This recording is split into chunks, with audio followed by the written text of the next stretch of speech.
Presta atenção no que eu vou dizer agora. Equipamentos classificados como autoteste não podem ser utilizados nos testes realizados dentro das salas de serviços farmacêuticos. Para você entender melhor esse assunto, fica comigo até o fim, roda a vinheta.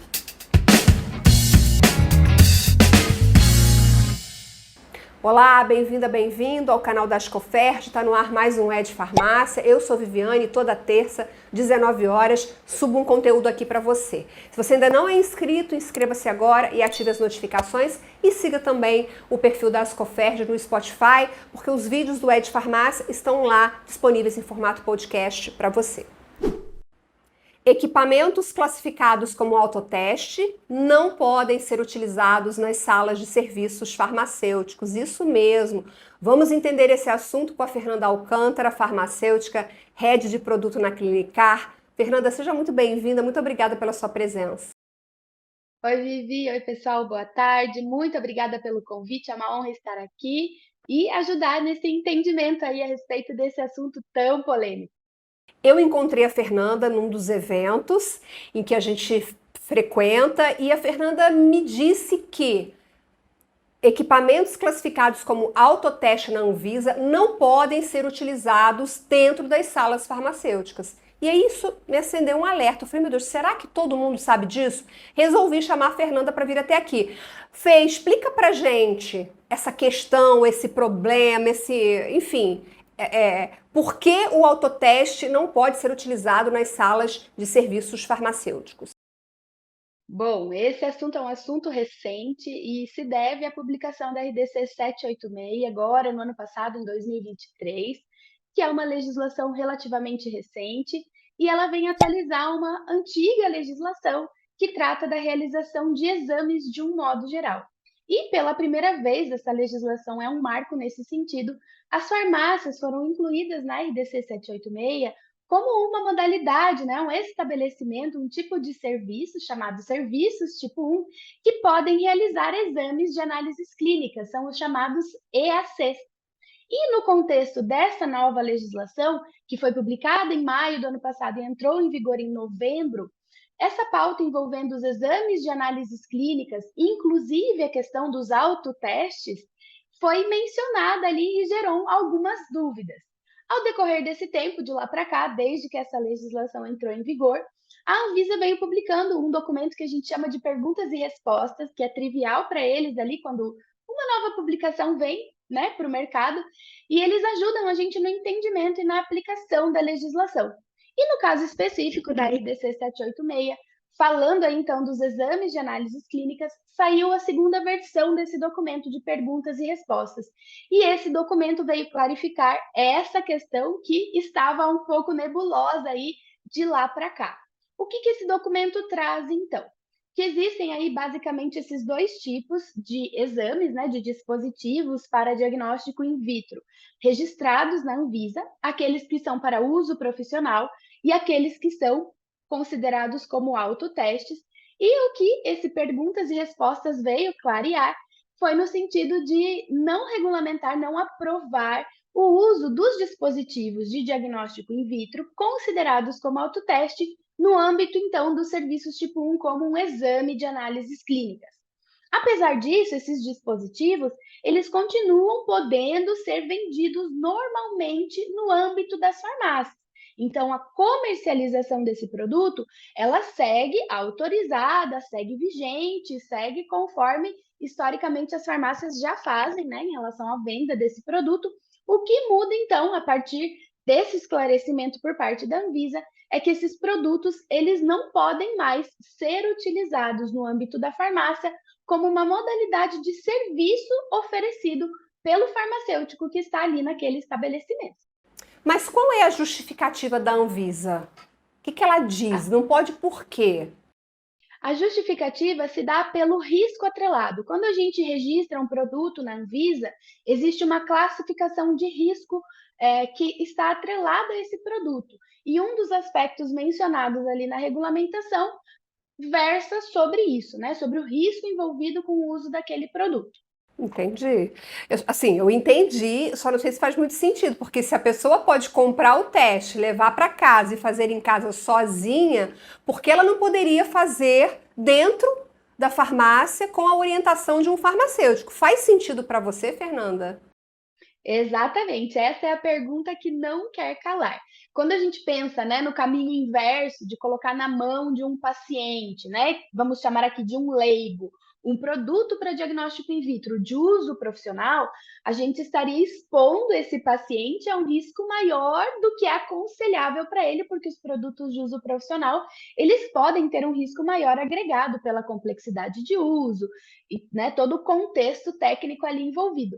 Mas esse caminho inverso, que é o caminho que historicamente vem sendo seguido pelas farmácias, que é utilizar os dispositivos de autoteste na oferta do serviço, em especial o serviço aí de autoteste de glicemia, realmente, tecnicamente, assim, de uma forma um pouco mais rasa, vamos dizer, não faz muito sentido essa proibição, porque se um paciente que é leigo tem condições técnicas de utilizar aquele produto lendo a bula e se valendo das informações que estão disponíveis ali, certamente um profissional com muito mais camada de experiência e conhecimento também tem condições de utilizar esse produto, né? O que a Anvisa preconiza é que esses produtos eles fiquem restritos ao escopo de uso domiciliar. Então, essa que é a diferença aí, mas realmente, Vivi, não faz muito sentido olhando por esse lado do grau de risco, já que se um paciente leigo pode utilizar, certamente o profissional também teria condições totais de utilizar esse produto. Bom, e aí, quais são esses autotestes? Você pode dar exemplo? É o de glicemia, né? Tem mais algum? Sim, a gente tem um autoteste muito comum, muito conhecido na farmácia, que é o teste de gravidez. Ele também é registrado como autoteste, tem um volume muito mais alto, né, de compra e de serviço, de autosserviço, vamos dizer assim, em que o paciente vem, compra e leva esse dispositivo para utilizar em casa, e esses produtos estão disponíveis na farmácia já há muitos anos, são bastante conhecidos. E aí depois vieram então os autotestes de glicemia, aí temos várias marcas no mercado. E também agora mais recentemente surgiram os autotestes de HIV, muitos deles utilizando saliva e amostra oral. Então é bem fácil ali a utilização, a coleta da amostra é um produto bem importante, principalmente, né, para a população ter acesso precoce ao diagnóstico. E também temos os autotestes de intolerância ao glúten. Então, esses são alguns aí, mencionei quatro, algumas das principais categorias de dispositivos de diagnóstico in vitro classificados como autoteste no registro lá na Anvisa e que são comercializados na farmácia. E, novamente, reforçando, continua legal, regular a comercialização desses produtos. A ressalva que a legislação traz em relação ao uso desses produtos pelo profissional dentro da farmácia. E aí tem um assunto interessante ainda dentro dessa pauta, Vivi, que é educação em saúde. Né? A própria RDC 786 e o Perguntas e Respostas não trazem uma explicação específica sobre esse assunto. Porém, o farmacêutico, ele é responsável por disponibilizar informações que auxiliem o paciente no uso de todos os produtos disponíveis para comercialização na farmácia. E isso inclui esses dispositivos de autoteste. Então, existe um cenário ali em que o farmacêutico pode lidar com esse produto dentro da farmácia, que embora não esteja explícito, né, nem na 786, nem nesse perguntas e respostas, fica subentendido pelo escopo clínico de atuação do farmacêutico, que são as práticas relacionadas à educação em saúde. O que isso quer dizer? Aquele paciente que nunca utilizou um dispositivo desse anteriormente, por exemplo, mesmo que as informações constantes na bula, né, e esse documento do Perguntas e Respostas fala isso, né, que esses produtos eles precisam ser utilizados com base nas informações que constam em bula. Né? Então, apesar disso, o farmacêutico ainda pode realizar ações de educação em saúde com esse paciente, explicando para ele em mais detalhes como ele utiliza o dispositivo. Se a gente pensar no dispositivo de autoteste de glicemia, que é bastante utilizado, tem um equipamento envolvido, né? Um pouquinho diferente lá do autoteste, por exemplo, de gravidez, que é o de beta-HCG, Ele é mais simples, é uma tira, mas quando a gente vai para o autoteste de glicemia, ele já requer um pouco mais de técnica para o uso, porque tem a questão do equipamento, tem a bateria do equipamento, os erros que o equipamento pode apresentar. Então, dentro desse contexto de educação em saúde, o farmacêutico pode trazer o paciente juntamente com o seu produto de autoteste que foi adquirido, e aí, juntamente com o paciente, esse dispositivo, o farmacêutico recebe esse paciente na sala de serviços para auxiliar, principalmente ali os pacientes que ainda não tiveram um contato prévio com esse tipo de dispositivo, e aí o farmacêutico traz camadas de educação em saúde para auxiliar esse paciente no adequado uso desse dispositivo. Então, isso que você trouxe é sensacional porque a farmácia deixa de poder fazer o autoteste dentro da sala de serviço farmacêutico, mas tem a possibilidade de explorar o atendimento do farmacêutico. Não sei se explorar é uma melhor palavra, mas utilizar, né, o trabalho do farmacêutico. Ou seja, a farmácia não vai perder, porque se ela deixa de usar o autoteste na sala, ela pode ganhar esse paciente, fidelizar esse paciente com o atendimento do farmacêutico. Acho que isso ficou bem claro para todo mundo. Agora, suponhamos então que eu, Viviane, tenha uma farmácia e eu vou continuar vendendo os autotestes. Você mencionou glicemia, gravidez e alguns outros que você mencionou. Vou continuar vendendo. Mas eu também quero fazer o serviço na sala farmacêutica. E aí, como que é essa transição? Eu tenho que adquirir outros produtos que são permitidos? Por exemplo, eu tenho que adquirir um outro teste de glicemia que pode ser utilizado na sala farmacêutica? Fê, explica pra gente como vai funcionar isso. Perfeito, Vivi, é isso mesmo. Então, em contrapartida, né, esses produtos que são registrados lá na Anvisa, como produtos para diagnóstico in vitro e autoteste, né, nessa modalidade de autoteste, a gente tem os de uso profissional. Esses de uso profissional, eles se enquadram nos requisitos do que a 786 preconiza como tipos de exames, como requisitos para os exames que podem ser realizados na farmácia.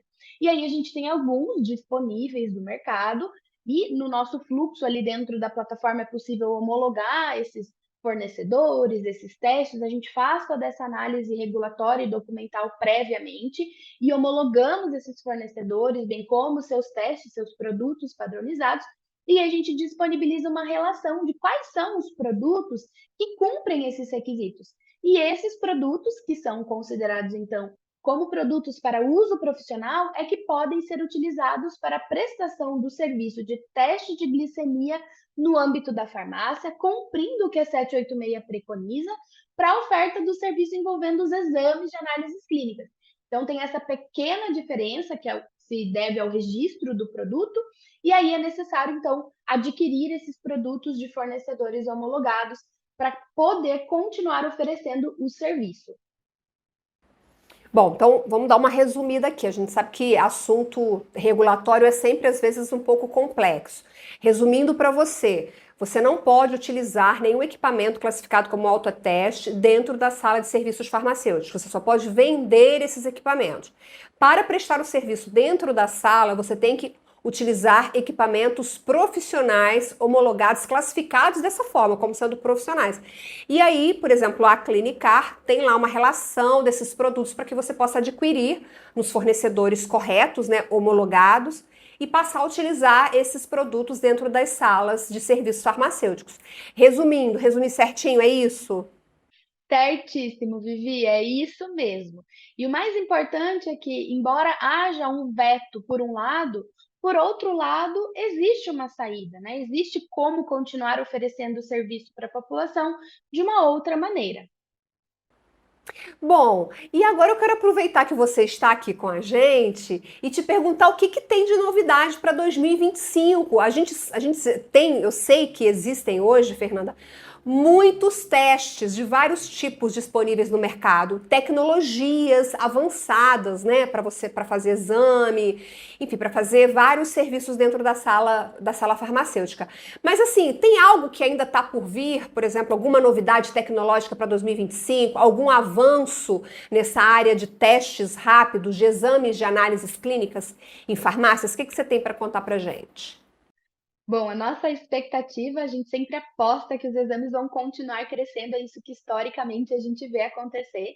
Então, a gente busca aí para o próximo ano trazer novos fornecedores, com mais exames homologados para oferecer para os nossos clientes, novas categorias de exames, e um exame que é muito pedido, dois, é uma dobradinha aí que os clientes costumam nos solicitar, são o hemograma e o leucograma. Então, fica aí esse spoiler do que vem para 2025 aí já no nosso radar, para que a gente comece a explorar esse tipo de exame dentro da farmácia, trazendo mais acesso para a população a seus dados em saúde e antecipando o acesso a diagnóstico, a tratamento, em busca de sobrevida e também de melhores desfechos clínicos, que essas são as grandes entregas de valor que o farmacêutico pode fazer dentro da farmácia quando ele lança a mão dos exames de análises clínicas como um recurso para o seu atendimento. Hemograma, ok, mas e leucograma? Explica aqui para leiga, porque eu não sei qual exame é esse. O hemograma ele olha mais para a série vermelha, assim como o leucograma ele olha para a série branca. Então é possível identificar a presença de algum tipo de infecção e outros tipos de alterações ali clinicamente relevantes, e todas elas, claro, requerem encaminhamento para outros profissionais de saúde, para a realização de exames complementares, exames confirmatórios. E aí isso, o objetivo de incluir esses exames na prática clínica diária ali do farmacêutico é que, diante de uma suspeita clínica que ele tenha, de um conjunto de sinais e sintomas, ele possa lançar mão desses recursos para que ele tenha um melhor direcionamento da sua conduta clínica. O farmacêutico ele tem um escopo restrito de atuação dentro dos exames porque ele não faz o diagnóstico, né? Não está no nosso escopo realizar o diagnóstico. Isso pertence ao profissional médico, por exemplo. Então, a gente captura esses pacientes com sinais e sintomas, lança mão de recursos que passam por exames, né, que é a nossa pauta aqui hoje, mas também é necessário ali, às vezes, o farmacêutico incluir a realização de procedimentos, como a verificação da pressão, ele também pode fazer a bioimpedância, entre outros tipos de procedimentos que fazem sentido no contexto da clínica ali daquele paciente, e somando todas essas informações, o farmacêutico tem mais condições, mais segurança de juntar a clínica do paciente com os resultados obtidos através desses procedimentos e exames, e assim ele faz um encaminhamento mais assertivo desse paciente para outros profissionais de saúde conduzirem dali para frente, todos, né, e cada um dentro do seu escopo de atuação. Então, são exames relevantes aí e que vêm para contribuir com esse cenário. Só para a gente relembrar, quais são as RDCs que tratam dos exames de análises clínicas? Tem a 786, que é a mais recente. Qual é a outra? Perfeito. Aqui a gente tem duas legislações que são as principais. A primeira é 786, que é uma legislação super recente, aí de maio do ano passado, que entrou em vigor em novembro, então ela está completando um ano de vigência agora aqui por esses dias. E a gente também tem uma outra RDC que é muito importante, que é a RDC 44. Essa Que legislação está já em é lá. revisão. Que Isso está em revisão, mesmo. inclusive. Eu e Fernanda estivemos juntas num debate falando sobre a tão aguardada revisão da RDC 44, que talvez saia em 2025, né, Fernanda? É isso aí, as expectativas estão altas porque essa legislação ela vem de 2009 e de lá para cá a gente enfrentou uma pandemia nesse meio tempo e isso mudou totalmente a nossa relação com a prestação de serviços dentro da farmácia, a nossa relação com tecnologia. Então, essa legislação ela de fato está defasada em relação ao que o mercado tem potencial para oferecer. E claro, a gente considera muito importante ter esses marcos regulatórios nos respaldando para que a gente possa atuar dentro da legalidade, com segurança, para que também a gente não dê passos atrás com as conquistas que o tempo nos traz. Então, essa é uma legislação nova. As duas caminham juntas quando a gente fala de realização de exames na farmácia. A 44, ela versa sobre os serviços de um modo geral, e dela, né, desdobra a obrigatoriedade da emissão de uma declaração de serviços farmacêuticos ali para os pacientes que recebem serviços na farmácia. E quando a gente olha para a 786, ela é uma legislação bem mais específica para os exames e ela traz a exigência, a obrigatoriedade de publicação, de disponibilização para o paciente do laudo relativo àquele atendimento. E aí essas duas legislações, esses dois documentos precisam ser entregues ao paciente que passa pelos exames na farmácia. Então, são duas legislações muito importantes e temos essa grande expectativa aí, né, Vivi, de que em 2025, já no primeiro semestre ali, a gente tenha a publicação da nova 44, né? A gente chama assim, mas é uma legislação que virá com um novo número aí, e a gente tem muita expectativa da publicação dessa normativa, porque certamente ela, assim como a 786 fez, a nova 44 vem para impactar a prática clínica diária do farmacêutico, em especial aí dentro dos consultórios e das salas clínicas inseridas no varejo. Vou te chamar aqui de volta para falar sobre a nova RDC 44, hein? Você vai voltar aqui para a Combinado, gente conversar sobre Vivi. isso, explicar em detalhes o que mudou, o que não mudou, enfim. Ano que vem a gente está junto aqui para falar sobre a nova RDC 44. Bom, conta para mim nos comentários o que você achou deste conteúdo. Mande sua dúvida, se você tem alguma dúvida sobre esse tema. Manda para mim, que eu encaminho para a Fernanda, eu tenho certeza que ela vai ter o maior prazer em responder. Deixe o seu like nesse vídeo, compartilhe com a sua rede de contatos. Fernanda, muito obrigada pela sua presença, pelas suas explicações aqui no programa. Obrigada. Obrigada a vocês pelo convite, pela oportunidade. É sempre um prazer estar contigo, Vivi. E contem conosco para o próximo ano. Até uma próxima. Muito obrigada pela sua companhia. Eu te vejo no próximo Ed Farmácia. Até lá. Tchau, tchau.